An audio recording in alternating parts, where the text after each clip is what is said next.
Well, I mean, first of all, you should be a weekly guest because there's always so much to talk to you about. I mean, you're the general manager of SmackDown. SmackDown 1000 is happening tonight. Total Divas on Wednesday night. SiriusXM.com, which, you know, I'm buying all the hoodies and T-shirts that I can on the web store. There's like so much to talk about when it comes to you, Paige. I know. Yeah, I've always had something going on, whether it's good or bad. I'm always in trouble, but I've always got you know, a bunch of good stuff going on, which is fantastic. So yeah, SmackDown 1000 is tonight. Hopefully I make it there in time. I'm just kidding. But I'm super excited about it. I have no idea what's going on the show, but I know, like, since it's a big one, there's going to be a lot of surprises, right? Well, we talked about a bunch of times, Paige, how you came into the business at a time where they were transitioning from the Divas type of wrestling and the bikinis and oil wrestling and all of this craziness to people putting on boots, getting in the ring. And I told Dave there was never a point where they had to say, hey, y'all need to lay it in and get a little snug, because Paige was a woman the whole time. And you came from wrestling. Yep. So can you briefly give us a description of what it's like to come from wrestling and know what it is to be a wrestler, trying to show what it's supposed to look like with women doing it? Well, it was actually a little bit tough at the beginning, honestly. So I came in, and because I just wrestled guys all the time, you know, with my brothers, and grew up in the wrestling business, my parents taught me how to just wrestle like one of the guys. That's how you're supposed to do it, right? So when I first came in, it was still kind of in the era where it was a lot of Divas. And I don't like to give Divas a bad name, because Divas is where, you know, what I wanted to be when I was growing up, right? So Diva isn't bad. But it was just full of models and stuff, you know, the people that hadn't been in the business for a very long time, that didn't really understand the business. So I came in, and it made a couple of girls cry when I first started. I was like, I'm so sorry, it's just how I wrestle. I apologize. But then I had to start doing, like, the bikini contest and FCW, you know, and then I kind of put my foot down. I was like, no, I'm here to wrestle. Like, that's what I want to do. I'm not here to, you know, flash my body. I'm not here to, you know, not be wearing wrestling boots. So yeah, like, a lot of the girls kind of like saw that, and it was really cool. And then they kind of got a thirst for it too, you know. But they were just like, actually, this is like a big adrenaline rush when we know how to wrestle. You know what I mean? Well, we weren't complaining about you being in bikinis and stuff.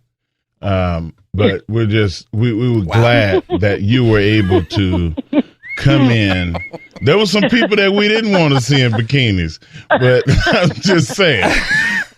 I'm not complaining about seeing Paige in one, but it was such a refreshing thing to me to see somebody grab a headlock and work a hold and not look uncomfortable doing it. Like, you were one of those that came in, and from the beginning, it just looked different. It looked like what we see today. And like, you are one of those people. Ronda Rousey and the Bellas, they talked about last night a lot about opening doors and breaking down doors and cracking down the glass ceilings for what women's wrestling is. You were one of those people at a very, very high level. And now being a general manager, is there ever a point where you pull somebody aside and say, you know what, I think you'd be better served doing this? Yeah, like I do, and I try, like, especially when it comes to, I feel like I kind of mum Mandy Rose and Sonya Deville a little bit, you know? Because, like, obviously I was in Tough Enough with them as a judge, and then all of a sudden I brought them up, like, kind of on the road with me when I first came back again. And so, like, anytime, like, they have a match and stuff, I'll pull them aside, be like, you know what, like, this would look really good if you do it this way. And they're so great that they, like, listen too, you know? And the same with the Iconics as well. Like, the girls always come up to me after every match and be like, well, what do you think? And I love it. I love it because obviously I can't be in the ring anymore. So anything I can give back is amazing. And then it kind of, like, I can live vicariously through them too. I'm like, well, if you do this would be great. So yeah, I love doing that kind of thing. And sometimes I do. But, you know, sometimes a lot of the girls are already, like, super experienced that we have already. You know, they've been doing it a long time. Right. So I feel kind of weird going up to them and being like, hey, this way look way better, you know? Paige, I was watching, the documentary about your family, Fighting with My Family, and you even mentioned in the documentary, like what Mark said about when you were, Brittany Knight, it was all about wrestling, and then you come to the WWE, and there's more to it. Do you feel, especially with Evolution happening at the end of this month, do you feel like, you are the pioneer for what's going on in the WWE right now? Isn't it crazy? When I watched that documentary back and then I saw like me sitting in my tiny little bathroom and all I was saying was just like, I want to change the view of how the Divas are perceived, Yep. I was like, it can't be about, TNA anymore. I want to make it about wrestling. And I'm like, I've just always had that mindset. And so, yeah, I feel like, I'm one of many, obviously, that helped kind of change the way, but I feel really thankful that I was there at the forefront with a lot of ladies. Yeah, Go ahead. I'm sorry. No. Continue. You got it. We poke fun. We talk serious wrestling all the time, but on a lighter note. We started the show talking about soap operas, Mark. So yeah, we had a little bit of a light tone today for sure. We have had such a light tone today, but I was picking on Dave because when we were all together at SummerSlam, Dave. We had our little moment on the couch, and Dave had his arms folded, and he was a little uptight, and you were like, "What's wrong with your friend?" And I told him that I was going to bring it up. I was like, "What was your first impression of Dave?" Oh, I love Dave, but he was really socially awkward towards me. Like he would crack a good joke. He would act really confident, but if I'm right next to him, he got very awkward. It's like his wife was in the room and he was scared. You know what I mean? It's like with another female. You know what I mean? Nothing was going to happen. Nothing. It was all in fun. Yeah, it was great. I was like, he's one of my good buddies now. But sitting next to him, it was very awkward. I was like, yo, I'm not, I'm not going to buy it. Kind of. I might buy it. That's different. Maybe. Oh, please. Never mind. You got to understand, Paige, even though the wife's not in the room, the wife is always in the room. You know what I'm saying? Right, Mark? The wife is always in the room. I can't deny that. Us women have eyes in the back of our heads. You know everything. Man, like I can see Violetta now going, what just happened? Did something just happen? And then you hear that, then your phone rings. Like, I'm telling you, there have been times in my life I could be in the office with Stephanie McMahon. And as soon as I'm in there for more than 30 seconds, it's Jana. Her senses went off. I was doing a signing, right? And one of the bosses of the signing was walking with me, and then he was just talking about his wife, and all of a sudden, like, she texted him, and she was like, "Who are you next to right now?" He was like, "She's on the other side of the country. I don't even know how she knows I'm standing next to her right now." I was like, women just know. They have a sixth. They know. They know. They can smell it. They were just like, we could smell the pheromones. What's going on over there? And Paige, I know time is short because you are traveling. And listen, we really appreciate the phone call. We're going to have to get you on again when you have more time. But one of the other things I definitely want to plug is Total Divas on Wednesday night. And what's that like for you where, it is reality television and your public life is, your private life has become public. I mean, what's that been like for you? It's a while. Like, obviously, I've done a few seasons now, but this season especially is I'm talking about the year and a half that I was out and a lot of the stuff that I did and went through and stuff like that. So this one is very personal.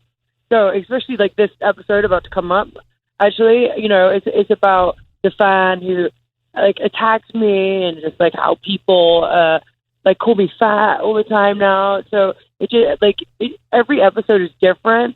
But it's all like a very personal episode. Like it really hits home for a lot of people. So I'm excited about this season. But I'm definitely putting it all out there. So I don't know how I'm going to feel at the end of the season. So. All right, I got to ask for some advice. You got to go. A final question from me. Okay, and again, Evolution coming up at the end of the month. You can see Total Divas on Wednesday nights.